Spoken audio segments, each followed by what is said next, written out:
सीतारामचन्द्राभ्यां नमः। श्रीमद् वाल्मीकि रामायण बालकांड 18वां सर्ग। राजाओं तथा ऋषि श्रृंग को विदा करके राजा दशरथ का रानियों सहित पुरी में आगमन। श्री राम, भरत, लक्ष्मण तथा शत्रुघ्न के जन्म, संस्कार, शील, स्वभाव एवं सद्गुण। राजा के दरबार में विश्वामित्र का आगमन और उनका सत्कार। महामना राजा दशरथ का यज्ञ समाप्त होने पर देवता लोग अपना अपना भाग ले जैसे आए थे वैसे लौट गए।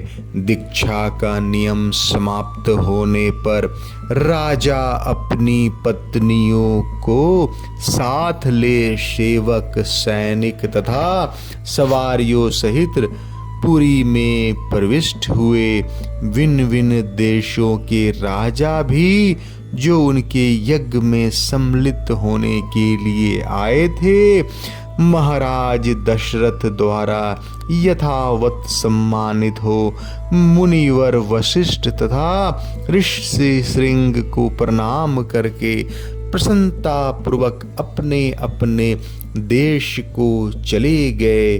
अयोध्यापुरी से अपने घर को जाते हुए श्रीमान नरेशों के शुभ्र सैनिक अत्यंत हर्षमग्न होने के कारण बड़ी शोभा पा रहे थे। उन राजाओं के विदा हो जाने पर श्रीमान महाराज दशरथ ने श्रेष्ठ ब्राह्मणों को आगे करके अपनी पुरी में प्रवेश किया। राजा द्वारा अत्यंत सम्मानित हो ऋषि श्रृंग मुनि भी शांता के साथ अपने स्थान को चले गए। उस समय सेवकों सहित बुद्धिमान महाराज दशरथ कुछ दूर तक उनके पीछे पीछे उन्हें पहुंचाने गए। इस प्रकार उन सब अतिथियों को विदा करके सफला मनोरथ हुए। राजा दशरथ पुत्रोत्पत्ति की प्रतीक्षा करते हुए वहां बड़े सुख से रहने लगे। यज्ञ समाप्ति के पश्चात जब 6 ऋतुएं बीत गई, तब 12वें मास में चैत्र के शुक्ल पक्ष की 9वीं तिथि को पूर्णवसु नक्षत्र एवं कर्क लगन में कौशल्या देवी ने दिव्य लक्षणों से युक्त सर्वलोक वंदित जगदीश्वर श्री राम को जन्म दिया। उस समय सूर्य, मंगल, शनि, गुरु और शुक्र ये 5 ग्रह अपने अपने उच्च स्थान में विद्यमान थे तथा लग्न में चंद्रमा के साथ बृहस्पति विराजमान थे। वे विष्णु स्वरूप हविष्य या खीर के आधे भाग से प्रकट हुए थे। कौशल्या के महाभाग पुत्र श्री राम इक्ष्वाकु कुल का आनंद बढ़ाने वाले थे। उनके नेत्रों में कुछ कुछ लालिमा थी। उनके होठ लाल, भुजाएं बड़ी बड़ी और स्वर दुंदुभियों के शब्द के समान गंभीर था। उस अमित तेजस्वी पुत्र ने महारानी कौशल्या की बड़ी शोभा हुई। ठीक उसी तरह जैसे सूर्य श्रेष्ठ ब्रजपानी इंद्र से देव माता अदिति सुशोभित हुई थी, तदंतर कैकेयी से सत्य पराक्रमी भरत का जन्म हुआ, जो साक्षात भगवान विष्णु के स्वरूप भूत पायस खीर के चतुर्थार्थ अंश से भी न्यून भाग से प्रकट हुए थे। ये समस्त सद्गुणों से संपन्न थे। इसके बाद रानी सुमित्रा ने लक्ष्मण और शत्रुघ्न इन 2 पुत्रों को जन्म दिया। ये दोनों वीर साक्षात भगवान विष्णु के अर्धभाग से संपन्न और सब प्रकार के अस्त्रों की विद्या में कुशल थे। भरत सदा प्रसन्नचित्त रहते थे। उनका जन्म पुष्य नक्षत्र तथा मीन लगन में हुआ था। सुमित्रा के दोनों पुत्र आश्लेषा नक्षत्र और कर्क लग्न में उत्पन्न हुए थे। उस समय सूर्य अपने उच्च स्थान में विराजमान थे। राजा दशरथ के ये चारों महानश्वी पुत्र पृथक पृथक गुणों से संपन्न और सुंदर थे। ये भाद्रपदा नामक 4 तारों के समान कांतिमान थे। इनके जन्म के समय गंधर्वों ने मधुर गीत गाए, अप्सराओं ने नृत्य किया, देवताओं की दुदुम्बियां बजने लगी और तथा आकाश से फूलों की वर्षा होने लगी। अयोध्या में बहुत बड़ा उत्सव हुआ। मनुष्यों की भारी भीड़ एकत्र हुई। गलियां और सड़कें लोगों से खचाखच भरी थी। बहुत से नट और नर्तक वहां अपनी कलाएं दिखा रहे थे। वहां सब और गाने बजाने तथा दूसरे लोगों के शब्द गूंज रहे थे। दीन दुखियों के लिए लुटाए गए सब प्रकार के रत्न वहां बिखरे पड़े थे। राजा दशरथ ने सूत, मागध तथा बंदी जनों को देने योग्य पुरस्कार दिए तथा ब्राह्मणों को धन एवं सहस्त्रों गो धन प्रदान किए। 11 दिन बीतने पर महाराज ने बालकों का नामकरण संस्कार किया। उस समय महर्षि वशिष्ठ ने प्रसन्नता के साथ सबके नाम रखे। उन्होंने ज्येष्ठ पुत्र का नाम राम रखा। श्री राम महात्मा परमात्मा थे। कैकेयी कुमार का नाम भरत तथा सुमित्रा के एक पुत्र का नाम लक्ष्मण और दूसरे का शत्रुघ्न निश्चय किया। राजा ने ब्राह्मणों, पुरवासियों तथा जनपद वासियों को भी भोजन कराया। ब्राह्मण को बहुत से उज्ज्वल रत्न समूह दान किए। महर्षि वशिष्ठ ने समय समय पर राजाओं ने उन बालकों के जात कर्म आदि सभी संस्कार करवाए थे। उन सब में श्री राम जी चंद्र जी ज्येष्ठ होने के साथ ही अपने कुल की कीर्ति ध्वज को फहराने वाले पताका के समान थे। वे अपने पिता की प्रसन्नता को बढ़ाने वाले थे। सभी भूतों के लिए वे स्वयं भू ब्रह्मा जी के समान विशेष प्रिय थे। राजा के सभी पुत्र वेदों के विद्वान और शूरवीर थे। सब के सब लोकहितकारी कार्यों में संलग्न रहते थे। सभी ज्ञानवान और समस्त सद्गुणों से संपन्न थे। उनमें से भी सत्य पराक्रमी श्री रामचंद्र जी सबसे अधिक तेजस्वी और सब लोगों के विशेष प्रिय थे। वे निष्कलंक चंद्रमा के समान शोभा पाते थे। उन्होंने हाथी के कंधे और घोड़े की पीठ पर बैठने तथा रथ हाँकने की कला में भी सम्मान पूर्वक स्थान प्राप्त किया था। वे सदा धनुर्वेद का अभ्यास करते और पिताजी की सेवा में लगे रहते थे। लक्ष्मी की वृद्धि करने वाले लक्ष्मण बाल अवस्था से ही श्री रामचंद्र जी के प्रति अत्यंत अनुराग रखते थे।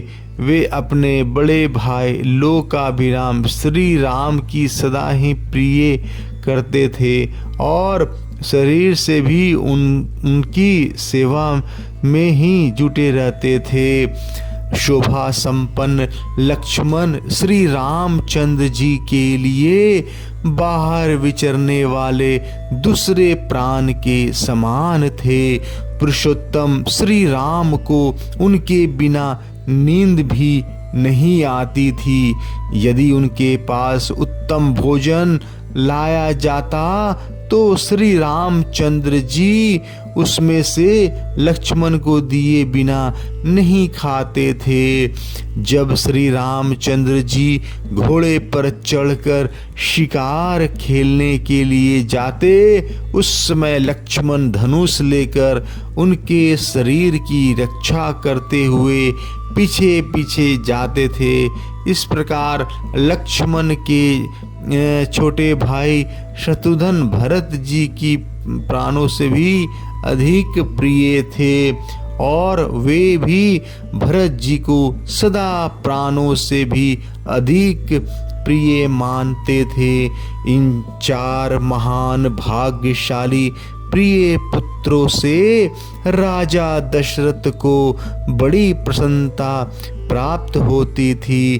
ठीक वैसे ही जैसे चार देवताओं दिक्पालों से ब्रह्मा जी को प्रसन्नता होती थी। वे सब बालक जब समझदार हुए तब समस्त सद्गुणों से संपन्न हो गए। वे सभी लज्जाशील, यशस्वी, सर्वज्ञ और दूरदर्शी थे। ऐसे प्रभावशाली और अत्यंत तेजस्वी उन सभी पुत्रों की प्राप्ति से राजा दशरथ लोकेश्वर ब्रह्मा के भांति बहुत प्रसन्न थे। वो पुरुष सिंह राजकुमार प्रतिदिन वेदों का स्वभाव, पिता की सेवा तथा धनुर्वेद की अभ्यास दत्तचित्त रहते थे। एक दिन धर्मात्मा राजा दशरथ पुरोहित तथा बंधु बांधवों के साथ बैठकर पुत्रों के विवाह के विषय में विचार कर रहे थे। मंत्रियों के बीच में विचार करते हुए उन महामना नरेश के यहाँ महातेजस्वी महामुनि विश्वामित्र पधारे। वे राजा से मिलना चाहते थे। उन्होंने द्वारपालों से कहा, तुम लोग शीघ्र जाकर महाराज को यह सूचना दो कि कुशिक वंशी गाधी पुत्र विश्वामित्र आए हैं। उनकी यह बातें सुनकर वे द्वारपाल दौड़े हुए राजा के दरबार में गए। वे सब विश्वामित्र के उस वाक्य से प्रेरित होकर मन ही मन घबराए हुए थे। राजा के दरबार में पहुंचकर उन्होंने इक्ष्वाकु कुल नंदन अवध नरेश से कहा, महाराज महर्षि विश्वामित्र पधारे हैं। उनकी यह बातें सुनकर राजा सावधान हो गए। उन्होंने पुरोहित के साथ लेकर बड़े हर्ष के साथ उनकी अगवानी की, मानो देवराज इंद्र ब्रह्मा जी की स्वागत कर रहे हो। विश्वामित्र जी कठोर व्रत का पालन करने वाले तपस्वी थे। वे अपने तेज से प्रज्वलित हो रहे थे। उनका दर्शन करके राजा का मुख प्रसन्नता से खिल उठा और उन्होंने महर्षि को अर्घ निवेदन किया। राजा का यह अर्घ शास्त्रीय विधि के अनुसार स्वीकार करके महर्षि ने उनसे कुशल मंगल पूछा। धर्मात्मा विश्वामित्र ने क्रमशः राजा के नगर, खजाना, राज्य, बंधु बांधव तथा मित्र वर्ग के आदि के विषय में कुशल प्रश्न किया। राजन, आपके राज्य की सीमा के निकट रहने वाले शत्रु राजा आपके समक्ष नतमस्तक तो हैं, अपने उन पर विजय को तो प्राप्त की है ना। आपके यज्ञ, भाग आदि देव कर्म और अतिथि सत्कार आदि मनुष्य कर्म तो अच्छी तरह संपन्न होते हैं ना। इसके बाद महाभाग मुनिवर विश्वामित्र ने वशिष्ठ जी की तथा अन्य ऋषियों से मिलकर उन सब का यथावत कुशल समाचार पूछा। फिर वे सभी लोग प्रसन्न चित्त होकर राजा के दरबार में गए और उनके द्वारा पूजित हो यथा योग आसनों पर बैठे। तदंतर प्रसन्न चित्त परम उदार राजा दशरथ ने पुलकित होकर महामुनि विश्वामित्र की प्रशंसा करते हुए कहा, महामुने, जैसे किसी मरण धर्म मनुष्य को अमृत की प्राप्ति हो जाए, निर्जल प्रदेश में पानी बरस जाए, किसी संतानहीन को अपने अनुरूप पत्नी के गर्भ से पुत्र प्राप्त हो जाए, खोई हुई निधि मल तथा किसी महान उत्सव से हर्ष का दिव्य हो, उसी प्रकार आपका यहाँ शुभागमन हुआ, ऐसा मैं मानता हूँ। आपकी स्वागत है। आपके मन में कौन सा उत्तम कामना है जिसको मैं हर्ष के साथ पूर्ण करूं? ब्राह्मण, आप मुझसे सब प्रकार की सेवा लेने योग्य उत्तम पात्र हैं। मानद, मेरा अहोभाग्य है जो आपने यहाँ तक पधारने का कष्ट उठाया। आज मेरा जन्म सफल और जीवन धन्य हो गया। मेरी बीती हुई रात सुंदर प्रभात दे गई, जिससे मैंने आज आप ब्राह्मण शिरोमणि का दर्शन किया। पूर्व काल में आप राजर्षि शब्द से लक्षित होते थे, फिर तपस्या से अपनी अद्भुत प्रभा को प्रकाशित करके अपने ब्रह्मर्षि का पद पाया। अतः आप राजर्षि और ब्रह्मर्षि दोनों ही रूपों में मेरे पूजनीय हैं। आपका जो यहाँ मेरे समक्ष रूपों में मेरा पूजनीय है, आपका जो यहाँ मेरे समक्ष शुभागमन हुआ है, वह परम पवित्र और अद्भुत है। प्रभु, आपके दर्शन से आज मेरा घर तीर्थ हो गया। मैं अपने आप को पुण्य क्षेत्रों की यात्रा करते करते आया हुआ मानता हूँ। बताइए, आप क्या चाहते हैं? आपके शुभागमन का शुभ उद्देश्य क्या है? उत्तम व्रत का पालन करने वाले महर्षि, मैं चाहता हूँ कि आपकी कृपा से अनुग्रहित होकर आपके अभिष्ट मनोरथ को जान लूं और अपने अभ्युदय के लिए उनकी पूर्ति करूं। कार्य सिद्ध होगा या नहीं, ऐसे संशय की अपने मन में स्थान न दीजिए। आप जो भी आज्ञा देंगे मैं उसका पूर्ण रूप से पालन करूँगा, क्योंकि सम्मानीय अतिथि होने नाते आप मुझे गृहस्थ के लिए देवता हैं। ब्राह्मण, आज आपके आगमन से मुझे संपूर्ण धर्मों का उत्तम फल प्राप्त हो गया। यह मेरे महान अभ्युदय का अवसर आया है। मनस्वी नरेश के कहे हुए ये विनय युक्त वचन, जो हृदय और कानों को सुख देने वाले थे, सुनकर विख्यात गुण और यश वाले शम दम आदि सद्गुणों से संपन्न महर्षि विश्वामित्र बहुत प्रसन्न हुए। जय श्री राम। 18वां सर्ग समाप्त।